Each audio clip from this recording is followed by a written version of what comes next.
যেই প্রশাসন আমাদেরকে বাধা দিয়েছে, আজকে সেই প্রশাসনরাই প্রধানমন্ত্রী তারেক রহমানকে বরণ করবার জন্য তাদের যে প্রস্তুতি, সেই প্রস্তুতি দেখবার জন্যই আমরা এখানে দাঁড়িয়েছি। আজকের এই দিনটার জন্য তো আমাদের এত লড়াই সংগ্রাম ছিল, এত রক্ত, এত গুম, এত খুন, আজকের দিনটার জন্যই তো মাননীয় প্রধানমন্ত্রী ক্ষমতা গ্রহণের পর, দায়িত্ব গ্রহণের পর আজকে প্রথম পার্টি অফিসে আসছেন, যার ফলশ্রুতিতে নেতাকর্মীরা এখানে আসছে।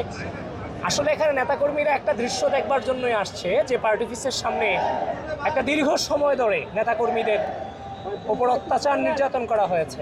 আমরা এই পার্টি অফিসে যথাযথভাবে আমাদের কর্মসূচিটা পর্যন্ত পালন করতে পারিনি।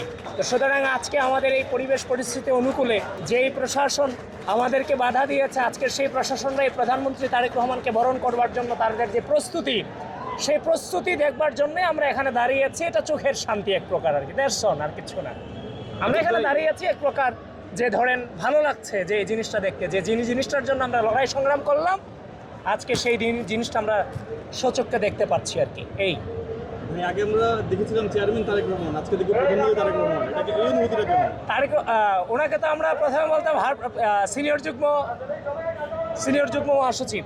আমরা চেয়ারম্যানকে অনেক নামে ডাকতাম, সিনিয়র ভাইস চেয়ারম্যান, তারপরে আমরা ডাকতাম যে ভারপ্রাপ্ত চেয়ারম্যান, এরপরে ডাকলাম যে চেয়ারম্যান, এখন ডাকছি মাননীয় প্রধানমন্ত্রী। তো নিঃসন্দেহে এটা আমাদের জন্য আনন্দের, নিঃসন্দেহে এটা আমাদের জন্য আনন্দের। তো আজকের দিনটার জন্য আমরা অনেক লড়াই সংগ্রাম করেছি।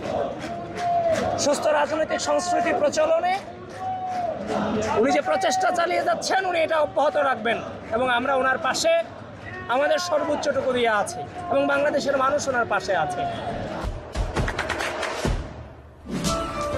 দেশে দেশে সবার সাথে দ্য নিউজ।